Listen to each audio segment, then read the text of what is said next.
حکایت نمبر 5 حکایات رومی۔ زہر قاتل مشورہ۔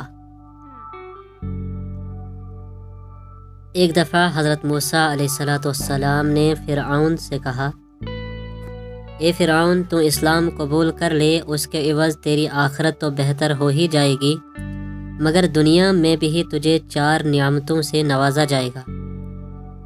تو علی الاعلان اس بات کا اقرار کر لے کہ اللہ تعالیٰ کے سوا اور کوئی خدا نہیں، وہ بلندی پر افلاک اور ستاروں کا پستی میں جن و انس، شیاطین اور جانوروں کا پیدا کرنے والا ہے، پہاڑوں، دریاؤں، جنگلوں اور بیابانوں کا بھی خالق و مالک ہے۔ اس کی سلطنت غیر محدود ہے اور وہ بے نظیر و بے مثال ہے۔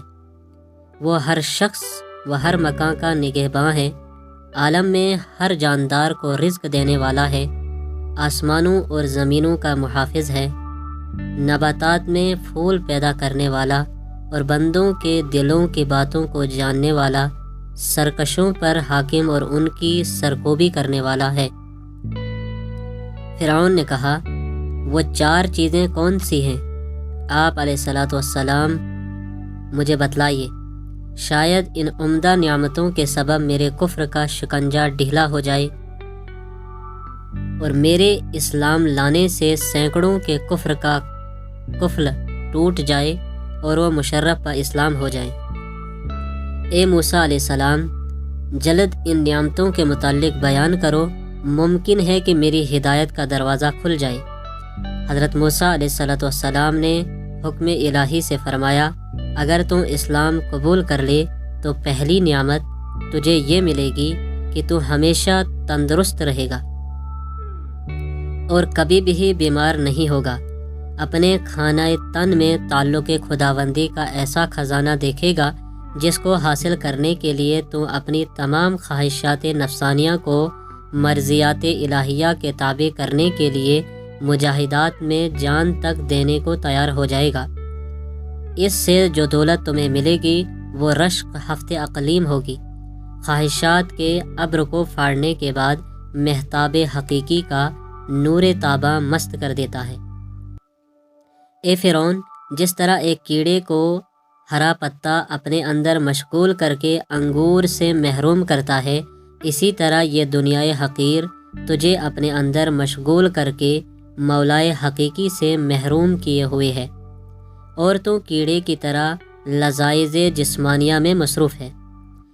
تیسری نعمت تجھے یہ عطا ہوگی کہ ابھی تو ایک ملک کا بادشاہ ہے، اسلام لانے کے بعد تجھے 2 ملک عطا ہوں گے۔ یہ ملک تجھے اللہ تعالیٰ سے بغاوت کرنے کی حالت میں ملا ہے، اطاعت کی حالت میں کیا کچھ عطا ہوگا جس کے فضل نے تجھے تیرے ظلم کی حالت میں اس قدر دیا ہے، تو اس کی عنایت وفا کی حالت میں کس درجہ تک ہوگی۔ اور چوتھی نعمت یہ ملے گی کہ تو ہمیشہ جوان رہے گا اور تیرے بال بھی کالے رہیں گے۔ یہ باتیں سن کر فرعون کا دل بہت متاثر ہوا۔ اس نے حضرت موسیٰ علیہ السلام سے کہا، اچھا، میں اپنی اہلیہ سے مشورہ کر لوں۔ اس کے بعد وہ گھر گیا اور حضرت آسیہ رضی اللہ تعالیٰ عنہا سے اس معاملے میں گفتگو کی۔ حضرت آسیہ رضی اللہ تعالیٰ عنہ کا جواب مولانا روم نے بڑے پیارے انداز میں بیان فرمایا۔ باز گفت او ان سخن با آسیہ، گفت جاں افشاں بری اے دل سیا۔ فرعون نے اپنی بیوی آسیہ رضی اللہ تعالیٰ عنہ سے جب یہ ماجرا بیان کیا تو انہوں نے کہا، ارے اس وعدے پر جان قربان دے۔ وقت کشت آمد زہے پر سود کشت، ان بگفت و گریہ کرد و گرم گشت۔ کھیتی تیار ہے اور نہایت مفید ہے، اب تک جو وقت گزرا ہے سب بے فائدہ گزرا ہے۔ یہ کہہ کر وہ زاروں قطار رونے لگے۔ پھر انہوں نے کہا، تجھے مبارک ہو، آفتاب تیرا تاج ہو گیا۔ حضرت موسیٰ علیہ السلام نے تیری برائیوں کی پردہ پوشی کی اور تجھے دولت باطنی دینا چاہتے ہیں۔ گنجے کا عیب تو معمولی ٹوپی چھپا سکتی ہے، مگر تیرے عیوب کو تو حق تعالیٰ کی رحمت چھپانا چاہتی ہے۔ میری تو رائے یہ ہے کہ تجھے کسی سے مشورہ کرنے کی ضرورت ہی نہیں تھی، تجھے اسی مجلس میں فوراً اس دعوت حق کو خوشی خوشی قبول کر لینا چاہیے تھا۔ حضرت موسیٰ علیہ السلام نے جو دعوت تمہیں دی ہے کوئی ایسی ویسی بات تو نہ تھی جس میں تو مشورہ ڈھونڈتا پھر رہا ہے، یہ تو ایسی بات تھی کہ سورج جیسی رفیع المرتب مخلوق کے کان میں پڑتی تو سر کے بل اس کو قبول کرنے کے لیے آسمان سے زمین پر آ جاتا۔ اے فرعون، یہ عنایت تجھ پر خدا کی ایسی ہے جیسے ابلیس پر رحمت ہونے لگے۔ یہ حق تعالیٰ کا معمولی کرم نہیں کہ تجھ جیسے سرکش اور ظالم کو یاد فرما رہے ہیں۔ ارے مجھے تو یہ تعجب ہے کہ اس کے کرم کو دیکھ کر خوشی سے تیرا پتا کیوں نہیں پھٹ گیا اور وہ برقرار کیسے رہا؟ اگر تیرا پتا خوشی سے پھٹ جاتا تو دونوں جہاں سے تجھے حصہ مل جاتا، دنیا میں نیک نامی اور آخرت میں نجات ہوتی۔ اللہ والوں کے آنسوں جو زمین پر گرتے ہیں، فرشتے ان کو اپنے منہ اور پروں پر ملتے ہیں، اور اللہ تعالیٰ شہیدوں کے خون کے برابر انہیں وزن کرتے ہیں۔ حضرت آسیہ رضی اللہ تعالیٰ عنہا نے فرعون سے کہا، تو پس و پیش نہ کر، ایک قطرے کو فوراً بہا دے اور اپنے نفس کو جھکا دے، تکبر کے باعث اعراض نہ کر تاکہ دریائے قرب حق سے تو مشرف ہو جاوے۔ دولت عظمیٰ اس قطرے کو ملتی ہے جسے خود سمندر طلب کرے۔ یہ تجھ پر نہایت ہی شفقت ہے کہ تجھے اس اصرار کے ساتھ بلایا جا رہا ہے، دریائے رحمت خود تجھے بلا رہا ہے، تو کیوں دیر کرتا ہے؟ جلد اپنے آپ کو ان کے ہاتھ فروخت کر دے۔ اگر تو بے دست و پا ہے، اپنی ذاتی سعی سے اس دریا تک نہیں پہنچ سکتا، تو اپنے آپ کو حکم موسیٰ علیہ السلام کا بالکل مطیع کر دے۔ جن انعامات کا تجھ سے وعدہ کیا جا رہا ہے تو ان پر بدگمانی مت کر، انہیں فریب و دھوکہ مت سمجھ، بلکہ ان انعامات کو جلد حاصل کر تاکہ تو کہیں غلط بینی سے دھوکہ کھا کر برباد نہ ہو جائے۔ اپنی گردن خدا کے سامنے جھکا دے، اس کی بشارت سے خوش ہو جا۔ کب تک سرکشی کرتا رہے گا اور گردن تکبر سے اونچی رکھے گا؟ توقف مت کر، جلد محبوب حقیقی سے مل جا۔ وہ خالق و مالک تجھے تیرے گناہوں پر شرمندہ نہیں کر رہا تو اس کا شکر ادا کر۔ خدا تجھے اپنے فضل سے اپنے تک رسائی کا راستہ دے رہا ہے، تو دوڑ کر جا۔ دیکھ تو صحیح اے فرعون، اس قدر تیرے کفر عظیم کے باوجود اس کا اکرام تجھے کیوں کر قبول کر رہا ہے؟ کیا یہ انعام اور عطائے شاہی قابل قدر نہیں؟ ایسا عجیب بازار کس کے ہاتھ لگتا ہے کہ ایک گل کے عوض گلزار ملتا ہو اور ایک دانے کے عوض 100 درخت ملتے ہوں؟ اور اس سوز و گداز کے ساتھ حضرت آسیہ رضی اللہ تعالیٰ عنہا نے رغبت دلائی کہ جلد از جلد وہ رجوع اللہ کرے۔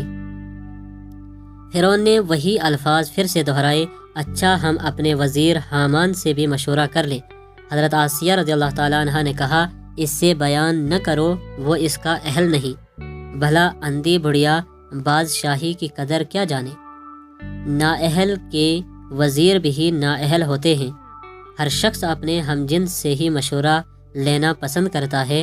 الغرض فرعون نے حامان سے ساری باتیں کہہ دی اور اس سے مشورہ مانگا کہ اب مجھے کیا کرنا چاہیے۔ حامان یہ باتیں سن کر لال پیلا ہو گیا۔ غم و غصے میں آ کر اس نے اپنا گریباں چاک کر ڈالا، شور مچانا اور رونا دھونا شروع کر دیا، اپنی دستار کو زمین پر پٹک دیا اور کہا، ہائے، حضور کی شان میں موسیٰ نے ایسی گستاخی کی، نعوذ باللہ۔ آپ کی شان تو یہ ہے کہ آپ تمام کائنات آپ کے مسخر ہیں، مشرق سے مغرب تک سب آپ کے پاس خراج لاتے ہیں اور سلاطین آپ کے آستانہ کے خاک بخوشی چومتے ہیں۔ انہوں نے آپ کے سخت توہین کی ہے۔ آپ تو خود پوری دنیا کے لیے مسجود اور معبود بنے ہیں۔ آپ ان کی بات مان کر ایک ادنا غلام بننا چاہتے ہیں۔ اگر حضور آپ کو اسلام کی دعوت قبول ہی کرنا ہے تو مجھے پہلے ہی مار ڈالیے تاکہ کم از کم میں آپ کی یہ توہین اپنی آنکھوں سے نہ دیکھ سکوں۔ آپ میری گردن فوراً مار دیں، میں اس منظر کو دیکھنے کی تاب نہیں رکھتا کہ آسمان زمین بن جائے اور خدا بندہ بن جائے، ہمارے غلام ہمارے آقا بن جائیں۔ مولانا روم یہاں اس حامان بے ایمان کو مخاطب ہو کر سخت ناراضگی کا اظہار کرتے ہیں۔ اے حامان مردود، کتنی ایسی حکومتیں جو مشرق تا مغرب پھیلی ہوئی تھی، مگر خدا کے قہر سے آج ان کا نام و نشان نہیں ہے۔ جو زہر قاتل مشورہ حامان نے دیا، اس کے بارے میں مولانا اظہار کرتے ہیں، ان تکبر زہر قاتل وہاں کے ہست، ازمائے پر زہر گشت آنکھ کی جو مست۔